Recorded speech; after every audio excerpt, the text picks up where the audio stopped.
Dopo aver esplorato il nord del Vietnam, lascio Hanoi con la bussola ormai orientata verso sud.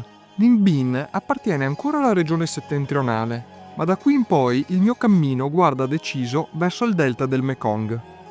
Questo trasferimento avrebbe dovuto essere molto semplice sulla carta, sicuramente più semplice che attraversare il nord del Vietnam fra le montagne, ma si complica tutto molto rapidamente. Informazioni sbagliate, autobus che partono dall'altro lato di Hanoi, che non è proprio piccolissima come città.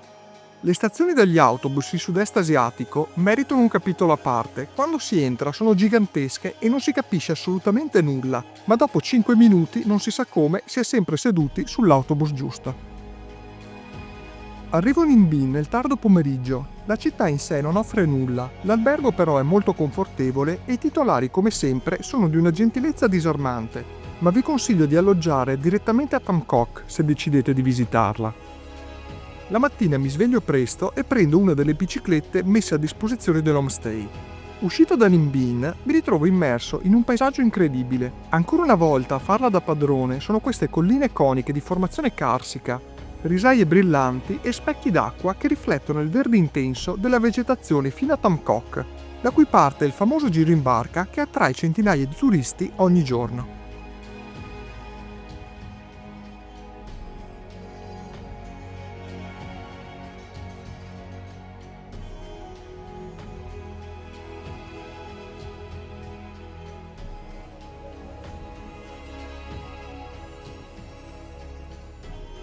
Come scritto sulle guide, questo luogo è davvero la trasposizione della baia di Halong, ma con il fascino dell'entroterra, tra risaie, piccoli villaggi e templi nascosti.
No, no, in the bike from there.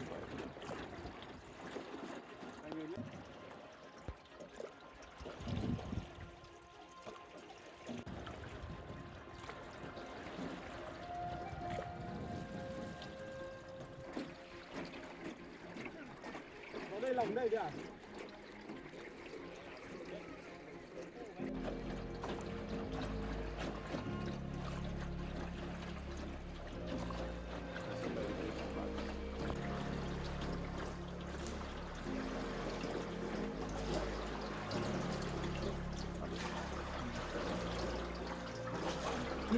Amazing.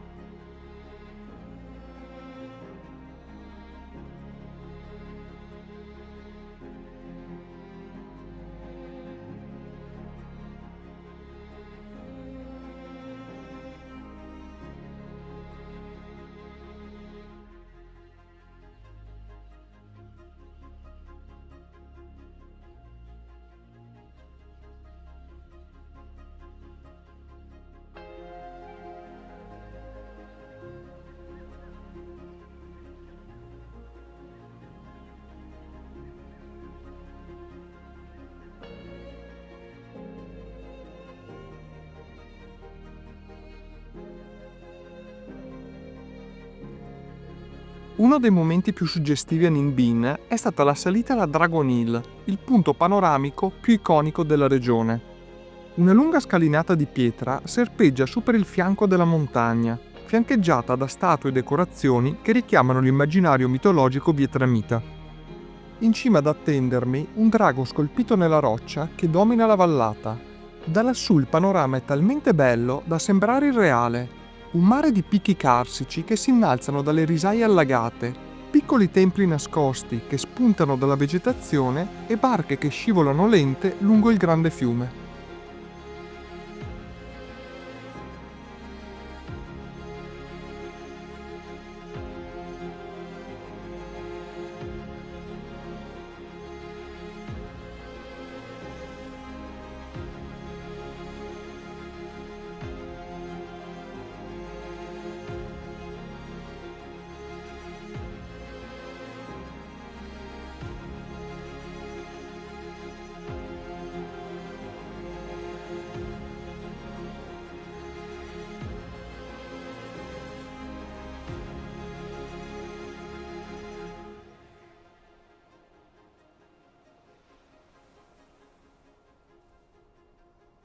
Percorro 50 km in bicicletta per visitare Oahu, l'antica capitale del Vietnam tra il X e l'XI secolo, di cui purtroppo sono rimaste solo le rovine.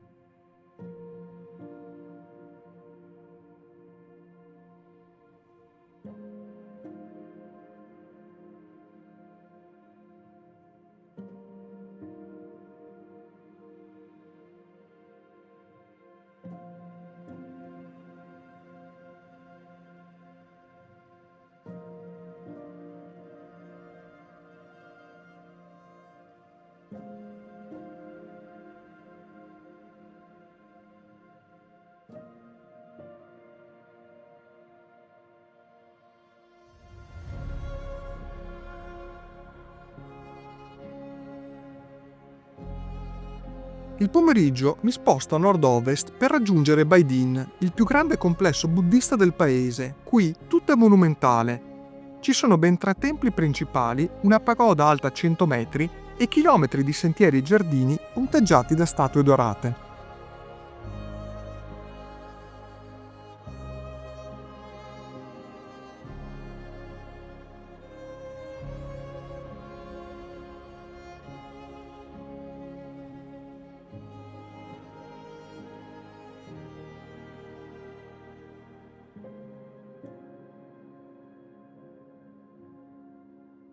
A differenza delle altre attrazioni della zona, qui ci sono pochi turisti e l'atmosfera è più serena. Vagare per ore tra questi templi imponenti, immerso in un silenzio quasi irreale, è un'esperienza che vi riporta al Giappone. Ancora una volta, il Vietnam riesce a sorprendersi con la sua bellezza e la sua storia.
Per attraversare i 2300 km che separano il nord del Vietnam dal delta del Mekong, mi affido ancora una volta alla formidabile rete di autobus del sud-est asiatico. Qui si viaggia su modernissimi sleeper bus con comodi lettini reclinabili nelle cuccette e un rapporto qualità-prezzo imbattibile, $2 ogni 100 km.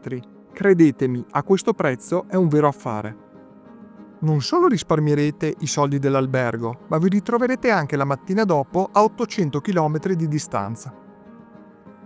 Arrivo all'alba nella regione di Da Nang, che si trova esattamente al centro del Vietnam e più precisamente a Hue, che è stata capitale dal 1800 al 1945 ed è famosa per la cittadella fortificata e i suoi mausolei reali.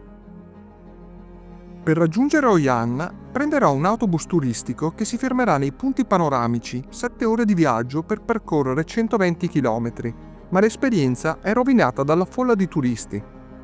Nei dintorni di Da Nang, in effetti, non mancano certo i motivi di interesse. Sfarzosi mausolei imperiali immersi tra i pini,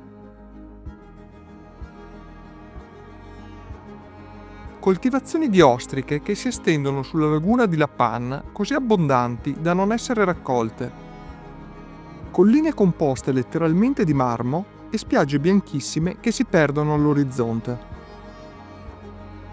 Ma è Hoi An a rubare davvero la scena.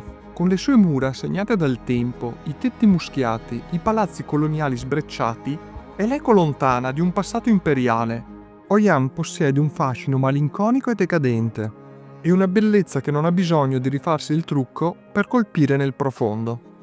Giunto all'Alba Hue, scopro che qui, all'Egg Coffee, preferiscono il caffè freddo.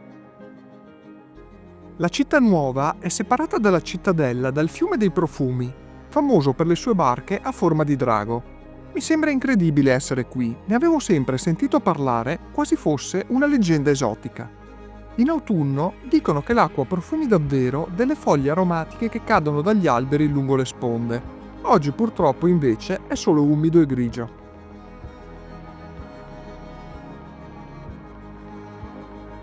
La cittadella di Hue fu costruita all'inizio del XIX secolo per volere dell'imperatore Jalong, l'ultima dinastia imperiale del Vietnam. Ispirata all'architettura delle città cinesi e fortemente influenzata dal Feng Shui, la cittadella è circondata da 3 imponenti cinte murarie. All'esterno la cittadella vera e propria, con le mura difensive e i bastioni. Al centro la città imperiale, riservata alle cerimonie ufficiali e agli affari di corte affidati ai mandarini, i funzionari di alto rango selezionati con esami rigorosi nelle università confuciane come quella di Hanoi. E infine, nel cuore del complesso, la città proibita purpurea, accessibile solo all'imperatore, alle sue mogli e alle concubine. Purtroppo, la guerra del Vietnam e in particolare i bombardamenti statunitensi durante l'offensiva del Tet nel 1968 hanno cancellato gran parte del suo splendore, ma il fascino di questo luogo resiste ancora oggi.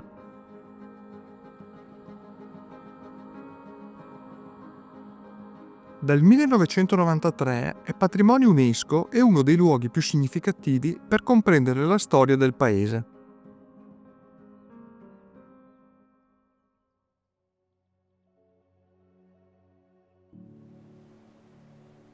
Il Vietnam continua a stupirmi con la sua incredibile varietà. Il mausoleo di Khai Dinh, completato nel 1931, è un tripudio di sfarzo e mosaici di porcellana incredibilmente dettagliati, quasi kitsch nel loro eccesso decorativo.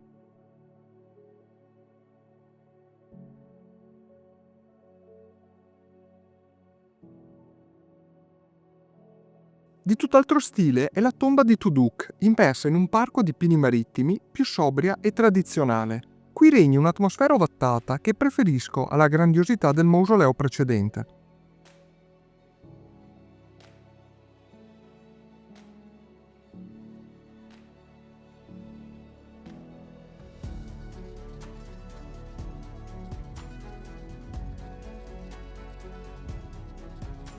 Per cena decido di attraversare mezza città e allontanarmi dal quartiere turistico, dove alloggia chiunque voglia visitare la cittadella, e mi immergo nei sapori del Vietnam centrale.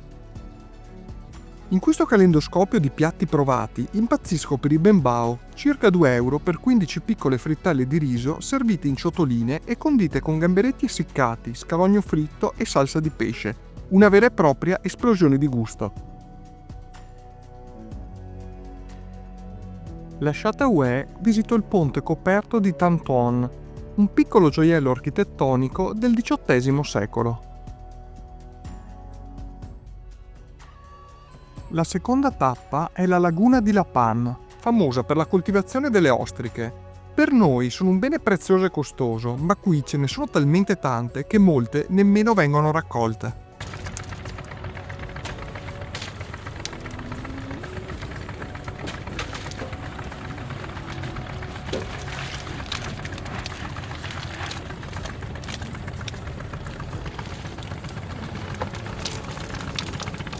Mi colpisce la nonchalance con cui questi pescatori sono intenti a raccoglierle a mani nude. In Europa le pagheremo cifre folli, qui invece un intero sacco da 30 kg non arriva a costare $50 e un pranzo a base di frutti di mare non ne costa più di 5.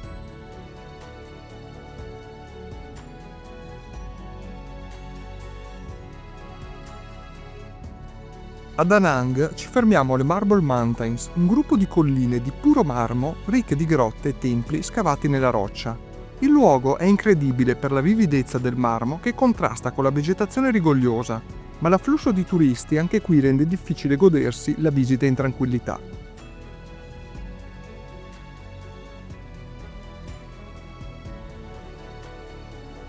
Per fortuna, allontanandomi dal centro, faccio pace con me stesso e raggiungo la spiaggia di Amban, sabbia chiara e mare freddo, ma con un buon egg coffee la giornata acquista subito un altro sapore.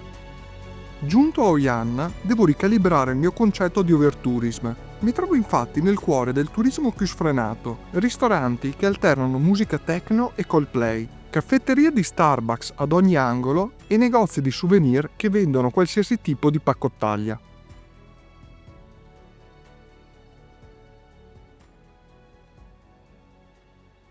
Una delle piazze è stata perfino riconvertita a villaggio enogastronomico con cucine da tutto il mondo a gettoni. Ho pensato seriamente di fuggire. Ma la sera Hoi An mi fa capire perché ogni anno mezzo mondo decida di passare proprio di qua.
Un'altra notte e centinaia di chilometri su questi comodi autobus con cuccetta e mi spingo ancora più a sud, fino a Dalat. Ma non è certo per questo motivo che sono venuto fin qui. A guidarmi è la ricerca del miglior caffè del Vietnam. Questo paese, infatti, è il secondo produttore mondiale e il caffè, insieme al mio zaino e al mio drone, per chi mi ha seguito nelle puntate precedenti, è uno dei leitmotiv di questo trekking attraverso 3 continenti. È ora di mettersi alla ricerca delle origini di questa bevanda che ha attraversato secoli e continenti, che ha ispirato rivoluzioni, notti insonni e lunghe conversazioni, che è tanto un rito quanto un'abitudine. Ovviamente qui in Vietnam il caffè è ovunque, ma quello di Dalat è davvero speciale. Il clima fresco e l'altitudine perfetta, intorno ai 1500 metri, creano le condizioni ideali per una produzione di altissima qualità. Qui non si beve solo il classico robusta forte e terroso, ma anche arabica di livello eccellente.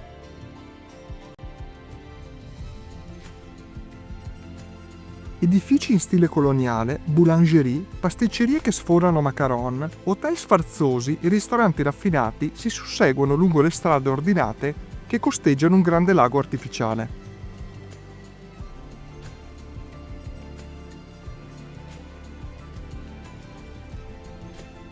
Costruita a partire dai primi del Novecento come stazione climatica per gli ufficiali francesi, mantiene un'eleganza architettonica che la distingue da qualsiasi altro luogo abbia visitato finora.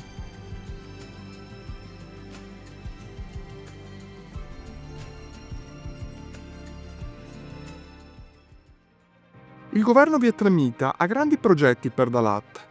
I resort immobiliari sorgono ovunque e le infrastrutture sono davvero modernissime. Vuole renderla la principale meta turistica per l'elite dell'Indocina e osservando la sua crescita non è difficile crederci.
Tra le centinaia di piantagioni intorno ad Alat scelgo Koa Coffee, una piccola produzione locale gestita da una comunità indigena, dove il caffè è più di una semplice coltivazione.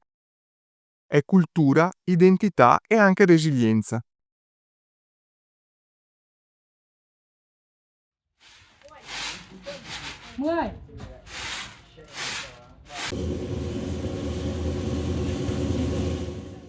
Qui posso seguirne tutto il processo, dalla raccolta dei frutti alla loro essiccazione, dalla tostatura fino al momento più importante, la degustazione.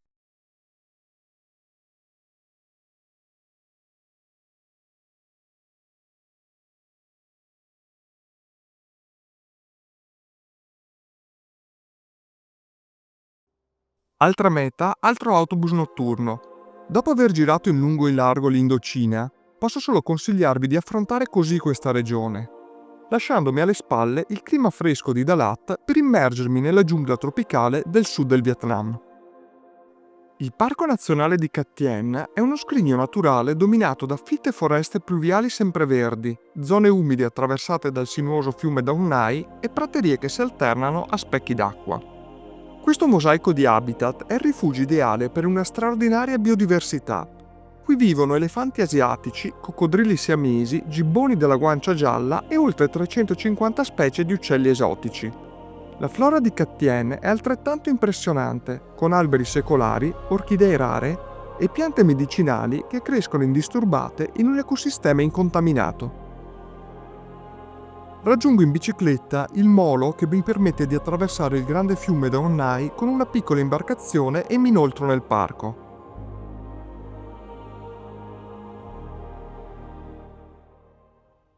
La giungla si apre davanti a me con la sua esplosione di verde e suoni ancestrali.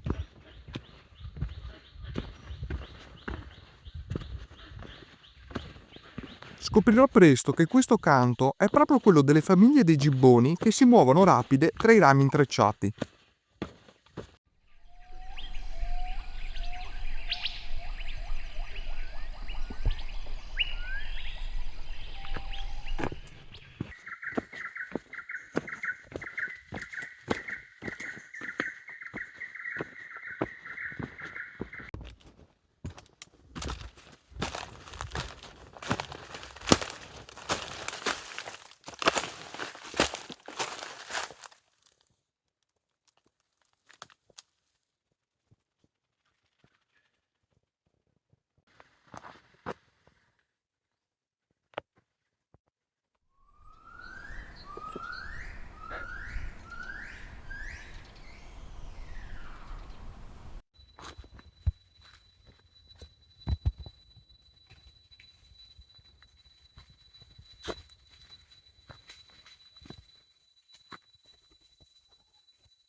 Ma la cosa che più cattura la mia attenzione sono gli alberi di Tong, chiamati anche alberi dei dinosauri, con le loro radici gigantesche che si innalzano nel terreno come mura viventi e le liane che sembrano soffocare i tronchi degli alberi. Non avevo mai visto nulla di simile.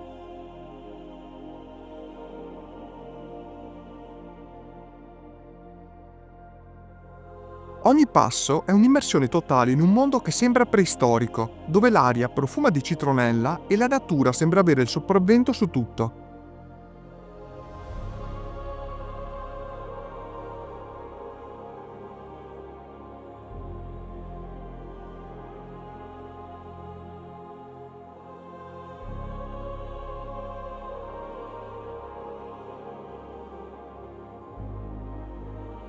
Dopo ore di cammino tra radici contorte e liane intrecciate, la giungla si apre all'improvviso e mi ritrovo di fronte al lago Bausau.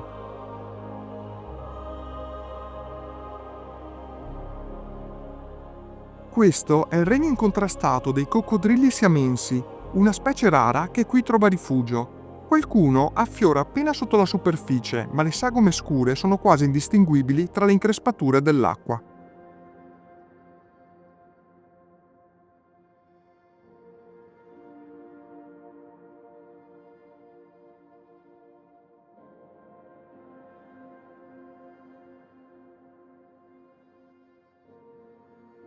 In lontananza, il canto gutturale dei gibboni riecheggia tra gli alberi. Cat Tien non è solo un parco, è un santuario selvaggio dove la natura domina incontrastata.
Per esplorare il parco impiego 2 giorni e poi mi rimetto in viaggio verso l'ultima tappa, il delta del Mekong. Prima di addormentarmi sull'autobus, dopo un mese e mezzo in Vietnam, ripensando ai 2000 km percorsi da nord a sud, realizzo quanti luoghi incredibili mi sono lasciato alle spalle. Ho Chi Minh City sarà solo un passaggio obbligato prima di addentrarmi in questa regione unica, un mondo fatto di acqua e terra intrecciati in un equilibrio perfetto. La mia meta è Ben Tre, nel cuore del delta del Mekong. Il viaggio in autobus locale scorre senza intoppi e appena arrivo tutto cambia. L'acqua è ovunque, canali, fiumi, risaie allagate, le palme da cocco onnipresenti spezzano il paesaggio fra villaggi e stradine di terra battuta.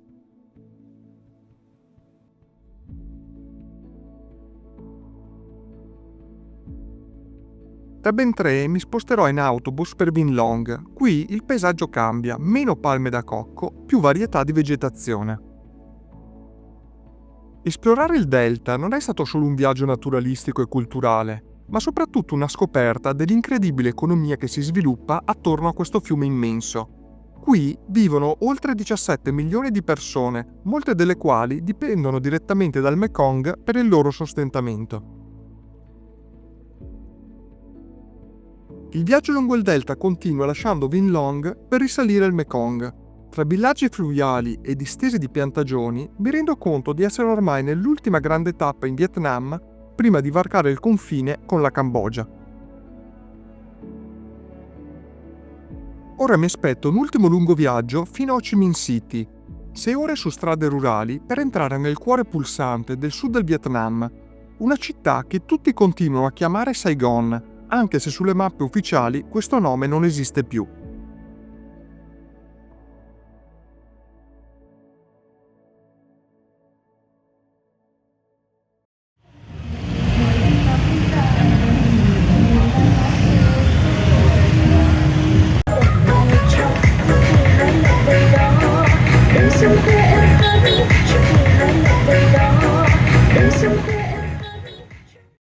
Lasciata Saigon, mi accoglie il delta del Mekong, la terra dei 9 draghi. Un riferimento poetico ai 9 rami principali in cui il fiume si divide prima di gettarsi nel Mar Cinese meridionale.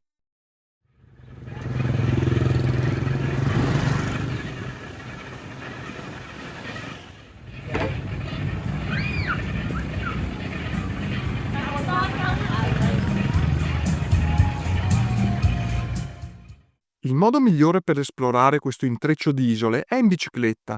I sentieri di cemento si perdono tra palme e piccole abitazioni in legno.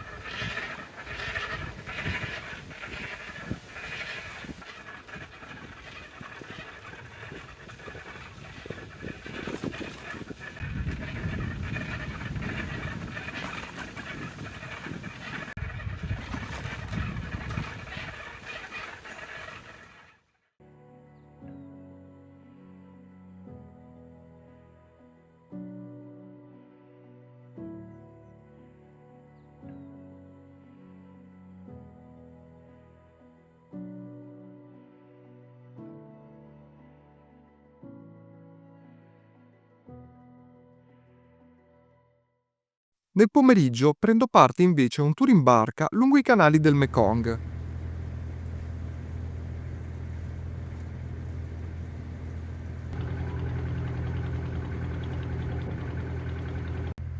La prima tappa è una fabbrica artigianale di dolci al cocco e cioccolato. Sono troppo dolci per i miei gusti, ma è interessante scoprire l'economia di questa regione, dove il cocco è una risorsa fondamentale.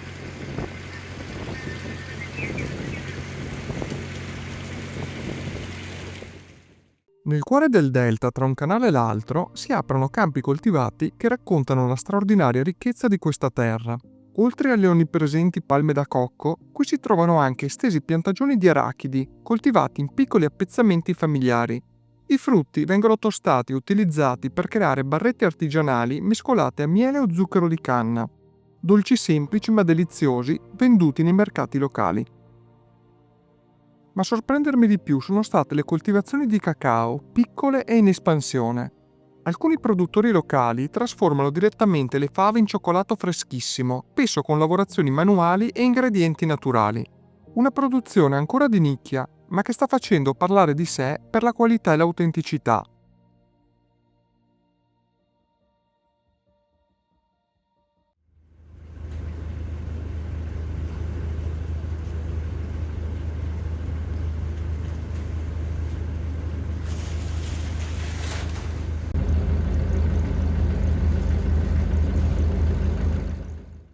Lasciamo l'imbarcazione principale e saliamo su una piccola canoa a remi, navigando fra stretti canali e ci immergiamo in un paesaggio da cartolina.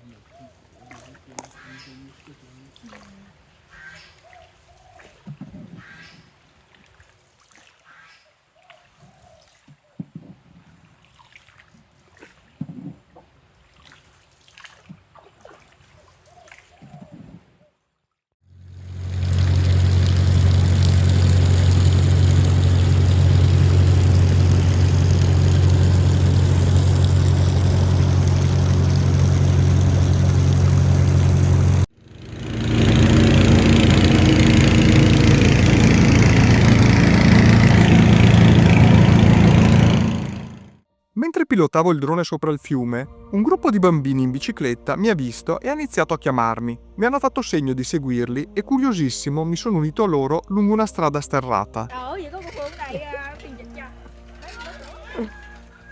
Để là coi có đi theo tập anh Giang. Dopo qualche chilometro siamo arrivati a un piccolo angolo segreto del Mekong con una barca affondata in un canale, un punto che orgogliosamente conoscevano solo loro, nascosto fra le palme.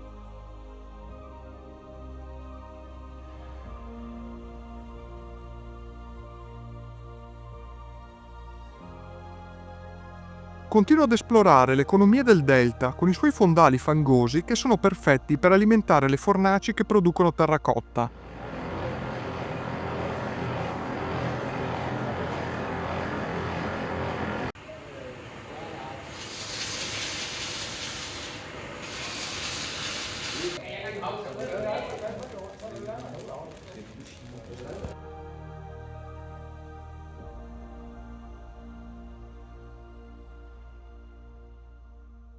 Qui i vasi vengono venduti a una frazione del prezzo che avrebbero in Europa. Un grande vaso di terracotta costa circa $12.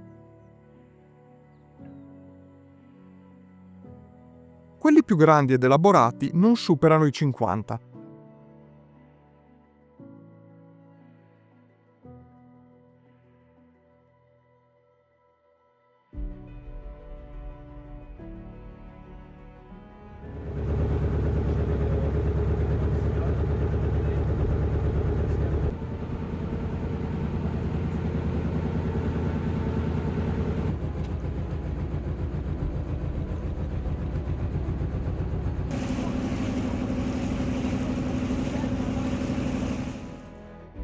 Dai mercati galleggianti ai frutteti di frutta tropicale, dalle piantagioni di palme da cocco e canna da zucchero, agli allevamenti ittici, tutto ruota intorno a questa risorsa vitale, il Mekong.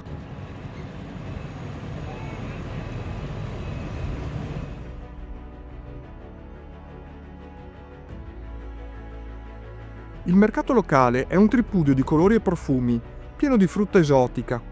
Alcuni di questi sono completamente sconosciuti in Occidente, come il durian, il cui sapore richiama incredibilmente quello della crema pasticcera. Ma è il sapore di qualsiasi frutto che è pazzesco, lontanissimo da quello che arriva a noi in Europa. Così intenso da farmi capire perché mio padre, anche dopo 60 anni, ricorda ancora la frutta che mangiava da bambini in Venezuela.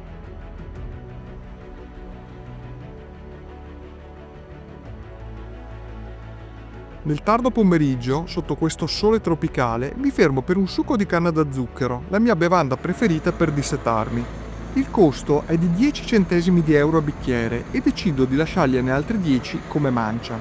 Di più so che sarebbe stato offensivo. Ma in luoghi come questo, dove il turista più vicino, probabilmente a 50 km da me, e attraversare il delta del Mekong costa 4 centesimi con il traghetto, è difficile non imbattersi in una gentilezza veramente disarmante. Appena termino di bere il mio succo, infatti, il proprietario arriva con la caraffa e me ne versa un'altra, insistendo per offrirmela.